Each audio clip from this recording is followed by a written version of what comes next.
As the world, including the aviation industry, turns its attention towards more sustainable fuel sources, the debate on how to produce biofuels in ways that do not conflict with food security rages on.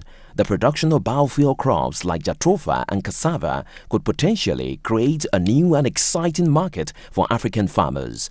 Reports by aviation experts that biofuels could reduce CO2 emissions and cut its fuel costs have increased the buzz around the alternative fuels.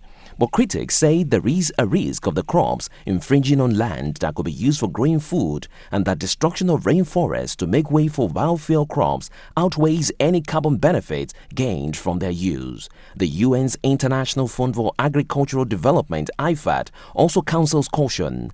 According to IFAD's Chief Development Strategist, Carlos Serre, a lot more research needs to be done. Biofuels largely are an alternative land use, and thus it's going to be competing with crop production for food security. This is sort of the major concern the world has, and this is not sort of completely out of the realm of the reality, because the first generation biofuels, basically cereals, maize, corn from the US largely, and oil crops in Europe, have certainly affected the markets.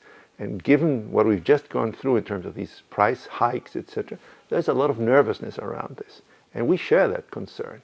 We think that we need to understand a lot better what are the linkages between the biofuels market and the food markets, and obviously the resources they are competing for.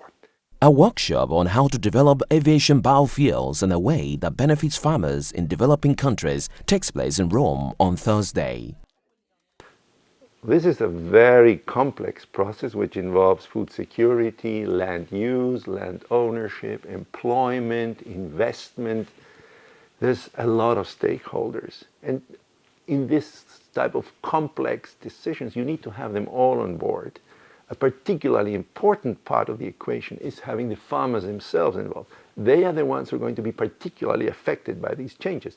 Environmental groups like Friend of the Earth say biofuel demand is driving a new land grab in Africa, with at least 5 million hectares, 19,300 square miles, acquired by foreign firms in 2010 to grow crops like sugarcane, jatropha and palm oil in 11 countries.